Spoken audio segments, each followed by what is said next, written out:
Hi, I'm Roxanne. It's another great day to be alive, and welcome to the Practical Girl's Guide to Making Perfect Rice. Before I do anything, I'm going to wash my hands and put on this leopard skin apron. The only way to guarantee your rice is going to be good is you got to measure it.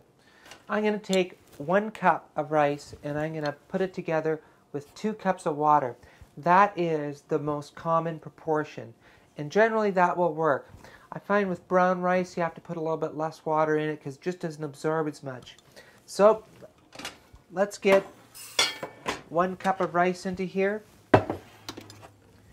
2 cups of water,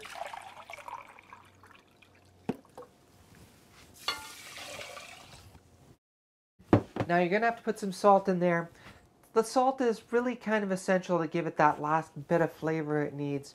Now, some people don't want to put too much in. You know, you could put 1/8 of a teaspoon or 1/4 teaspoon. I just put a little bit in my hand like so, and there it is. You're going to want a lid for it, and you're going to turn it on high, or maybe just a little bit below high. You want to be careful not to have it boil over.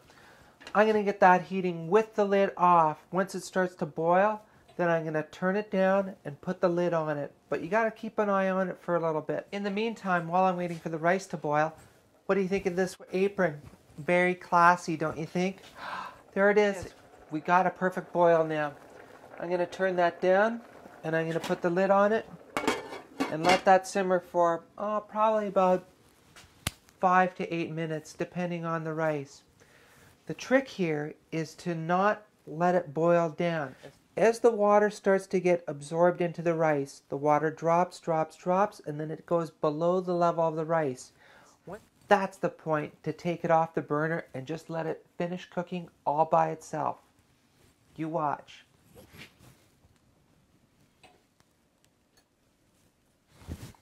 Okay, now look. And there it is. You can see how it's still kind of wet there, right? Still got a little bit of liquid in it. Put the lid back on it, take it off the burner, and let it finish cooking all on its own. Sometimes rice is a little inconsistent. It doesn't really want to cooperate. And if it's a little bit dry, add maybe a 1/4 cup of water into it, put it on the burner for another minute or two, then take it off and let it absorb. It's been about 5 minutes now, and I'll bet this rice is just the way you want it. Let's have a look. There it is. It's perfect. Nothing stuck to the bottom. Just the way it should be every time. Have a look at that. What do you think? I think that's just the way I like it. Light and fluffy. So thanks for joining me at the Practical Girl's Guide to Making Perfect Rice.